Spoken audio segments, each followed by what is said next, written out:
Hey everyone, Steve Linder here. I'm just in the studio filming some content, and I just got a text from my buddy Calvin up in Toronto reminding me about the Toronto Power Team coming up here in just a few weeks. Now, he didn't really need to tell me about it because I've been looking forward to it since the last time I was up there. And the only reason being is last time we had a blast. It was a packed house, which is always good. But the cool part, though, is I got to meet so many people and hear the different stories about how people have already been using what they learned from me prior to that. If you're coming back again, I'd love to hear what you've been doing since I last spoke with you. But the cool part, though, is there's so much new content. If you've been following me on Facebook, I've been all around the world and helping people, whether from military to families in duress to helping businesses succeed and really blow up huge. The key here now, though, is really looking at where are we? You see, there's a lot going on in the world, and a lot of people are like, well, yeah, we know there's a lot going on in the world. Look at all the problems with the shootings. It seems like every other day we look at businesses that are falling apart and countries that are falling apart. Yeah, that stuff is there, and quite honestly, that stuff has always been there. And if we don't do something, that stuff will always be there as well. But there's also been a lot of great things going on.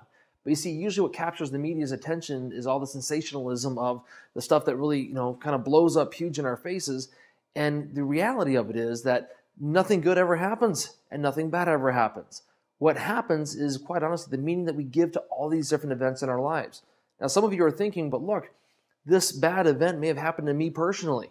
And if it did, here's what I can tell you. That event happened to you personally. Whether it was the loss of a loved one, loss of a house or a business or whatever. The key, though, what most people don't realize, though, is that you have total control over what all of these events mean. Now, the key to being able to have that control, though, is having a good strategy on how to assign the most appropriate or the best meaning that empowers you, that doesn't limit you.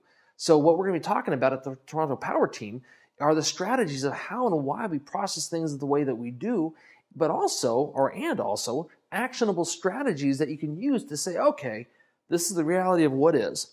How can I take this? How can I learn from it? How can I grow? How can I integrate all these different things into my life? And how can I go share these distinctions with other people as well, thereby amplifying all the good learnings you've gotten from those events for yourself and others. So look forward to an action-packed night. If it's your first time, definitely bring paper. If you're there before, hopefully your hand is recovered from taking so many notes last time, and we'll see you there in Toronto.